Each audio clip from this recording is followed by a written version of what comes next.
नमस्कार, news for nation देख रहे हैं आप। मैं हूं आपके साथ रश्मि। जेडीयू ने आरसीपी सिंह को दूध में पड़ी मक्खी की तरह निकाल कर फेंक दिया। ऐसे में आरसीपी सिंह आखिर अब क्या करने वाले हैं, उनके हालात क्या हैं और आरसीपी सिंह का अगला कदम क्या हो सकता है, इस पूरे मामले पर बातचीत करने के लिए आज हमारे साथ आरसीपी सिंह के कॉलेज के दोस्त हैं, जो कि आपको बताएंगे कि आखिर आरसीपी सिंह कॉलेज के दिनों में कैसे थे और अभी जो राजनीतिक हालात हैं उसके मुताबिक आरसीपी सिंह आगे क्या क्या कर सकते हैं। सबसे पहले तो बहुत बहुत स्वागत है आपका न्यूज़ फॉर नेशन पे। और ये बताइए कि पहले तो आप अपना नाम बताइए। मेरा नाम प्रवीण कुमार जी। और मैं न्यूज़ फॉर नेशन को धन्यवाद देता हूं कि वो हमसे मुखातिब हैं कि भाई आरसीपी सिंह जैसे महान राजनेता के बारे में कुछ जानकारी प्राप्त करना चाहते हैं। मैं इसके लिए आप सबों को धन्यवाद देता हूं। तो आरसीपी सिंह के साथ आप कॉलेज के दिनों से रहे, उनके साथ आपने पढ़ाई की है? जी, पटना कॉलेज में हम लोग एक ही बैच में थे, 76-78 बैच में हम लोग बीए में थे और हमारा ध्यान खेल कूद में ज़्यादा रहता था और आरसीपी का ध्यान केवल पढ़ाई में रहता था। तो वो इंटर की इंटर करने के बाद, साइंस कॉलेज से इंटर करने के बाद पटना कॉलेज में बीए में उन्होंने अपना दाखिला लिया था और तब से हमारा जो है केवल बहुत ज़्यादा निकट हमारा कोई संबंध उनके साथ कभी रहा नहीं। आज के डेट में मिलते जुलते ज़रूर हैं, लेकिन कोई पॉलिटिकल इशू पर हमारा कोई चर्चा उनके साथ तो नहीं होता है। अच्छा, ये बताइए कि इस वक्त आरसीपी सिंह और सीएम नीतीश कुमार के बीच की जो दूरियां दिख रही है, इसका सबसे बड़ा कारण क्या है? नहीं, इन दोनों के बीच दूरियां नहीं हैं। अभी आज या कल वो पटना लैंड किए हैं आरसीपी सिंह। उन्होंने कहा है कि नहीं, मैं अभी भी जदयू में है, मैं हूँ जदयू में और जदयू का संगठन का जो कार्य होगा उसमें आज भी मैं उसी तरह लगा रहूँगा जैसे पहले वो लगे हुए थे। इसलिए संगठन को आगे बढ़ाना है। अभी भी वो जदयू के ही सदस्य बने हुए हैं, जो अभी ताज़ा जानकारी हमारे पास है। सदस्य हैं, ये बात सही है, लेकिन अगर बात करें तो आरसीपी सिंह को ये उम्मीद थी कि सीएम नीतीश कुमार उन्हें फिर से राज्यसभा भेजेंगे, तीसरी बार उन्हें राज्यसभा भेजा जाएगा, लेकिन ऐसा हुआ नहीं। क्या है, कभी कभी परिस्थिति जो है ना हमेशा आपके अनुकूल नहीं होती है।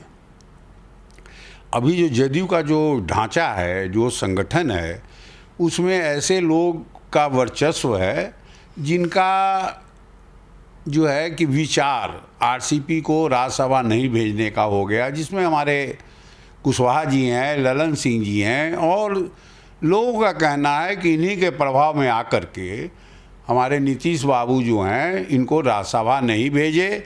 हालांकि नहीं भेजे उसके बावजूद आरसीपी जो है बहुत पेशेंस वाला व्यक्ति है। ये बहुत जल्दी घबराता नहीं है, ये धीरज रखता है और ये नहीं कि भाई कुछ हो गया तो तुरंत अकबक्की में कुछ भी डिसीजन ले लिया। ये जो भी डिसीजन लेगा बहुत समझा बूझा हुआ निर्णय होगा इसका, और जिस पार्टी में ये रहेगा उसका ये भला ही करेगा। सारी पार्टियां, जितने भी राजनीतिक दल हैं बिहार के, सब लोग आंख गड़ाए हुए हैं आरसीपी की तरफ कि कैसे ये अपना इच्छा प्रकट करे कि उसको ये लोग गले लगा लें। लेकिन ये व्यक्ति जदयू के साथ कोई दगाबाजी नहीं करना चाहता है। अभी भी वो जदयू के प्रति ईमानदार है। केंद्र में मंत्री बनना वो तो देश का एक उपलब्धि है, देश के लिए उपलब्धि है, देश के लिए वो काम किया और इसको लोगों ने कुछ अलग रूप दे दिया। आपने अभी जैसा कहा कि ललन सिंह और उपेंद्र कुशवाहा के बहकावे में आके ये फैसला सीएम नीतीश कुमार ने लिया, लेकिन क्यों ऐसा हुआ? क्योंकि नीतीश कुमार और आरसीपी सिंह के बीच भी जो रिश्ते हैं वो मजबूत थे, हमेशा ही दोनों एक दूसरे के करीब रहे, लेकिन आखिर ऐसा क्यों हुआ कि ललन सिंह और उपेंद्र कुशवाहा के बहकावे में आ गए सीएम नीतीश कुमार? आरसीपी सिंह जो हैं बहुत समझदार व्यक्ति है।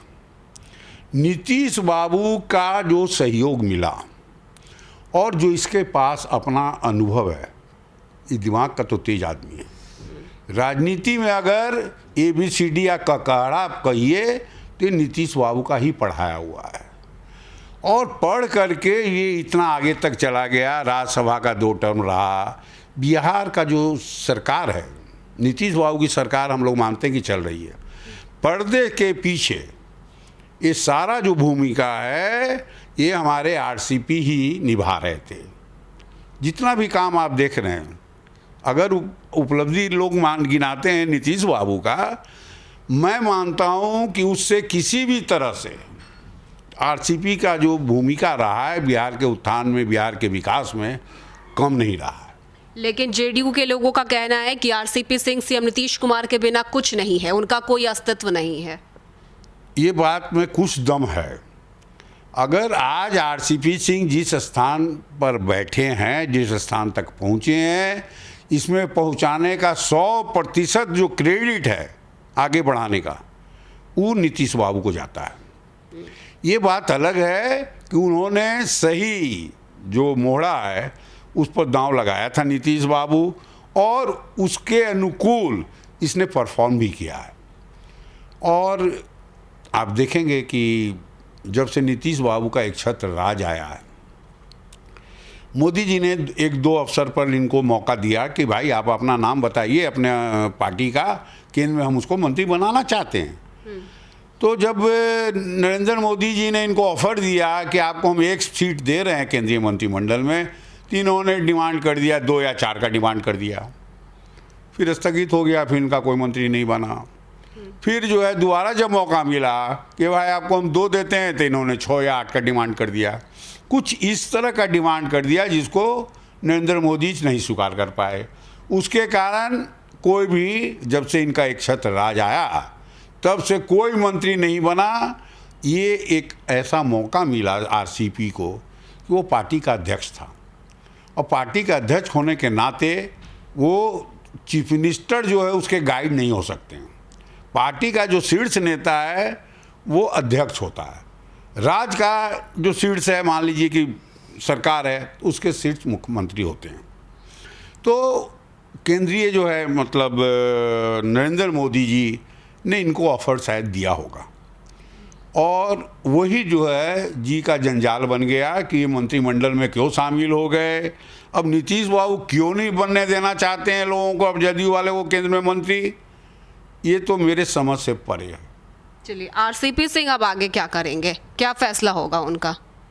आरसीपी सिंह का फैसला तो अब तो व्यक्तिगत है। ये तो हम तो व्यक्तिगत उनके बारे में ये टिप्पणी नहीं कर सकते हैं कि वो आगे क्या करेंगे, लेकिन इतना हमको ज़रूर कॉन्फिडेंस है कि ये आदमी जल्दी डगमगाएगा नहीं। यानी जेडीयू का साथ नहीं छोड़ेगा, जदयू का भी साथ ही नहीं छोड़ेगा ये आदमी। जब तक इसको आप हर तरह से परेशान नहीं कर दीजिएगा, तब तक ये आदमी जदयू का दामन नहीं छोड़ेगा।